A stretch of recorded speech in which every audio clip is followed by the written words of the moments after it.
Lamun keur bogana balaga pasti keur teu bogana sangsara.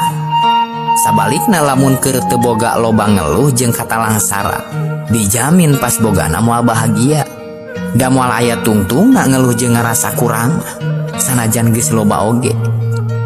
Hirup matos kudu aya luhur handap, beunghar miskin, untung rugi, teu mungkin beunghar kabeh, teu mungkin miskin kabeh.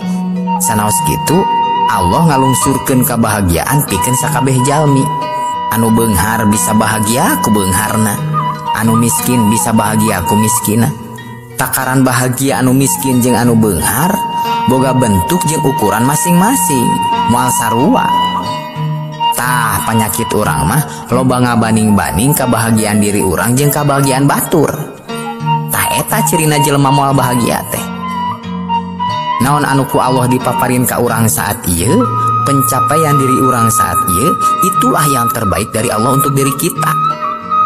Tugas urang mah terus berprestasi, ngalakukeun anu terbaik, pasrahkeun we ka Allah perkara hasil saeutik jeung lobana nama. Lain urusan urang. Urusan urang mah usahana, ikhtiarna bari kasampurna jeung lempeng numutkeun aturan Allah. Perkara hasilna mah keun we sanggakeun. Bade ageng, bade alit, bade untung, bade rugi, bade beunghar, bade miskin, lain urusan abdi. Urusan abdi mah nyampurnakeun ikhtiar. Kanikmatan hirup mah ibu lain hasil. Kanikmatan kangge diri urang mah tah prosesna. Lamun ukuranna hasil, karunya atuh budak anu kuliah pas arek wisuda maot.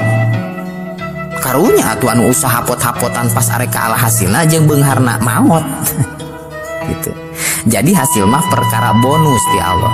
Tah ikhtiar urangna, amal urangna anu jadi tapak pikeun diri urangna nama, anu dicatat ku Allah jadi amal soleh.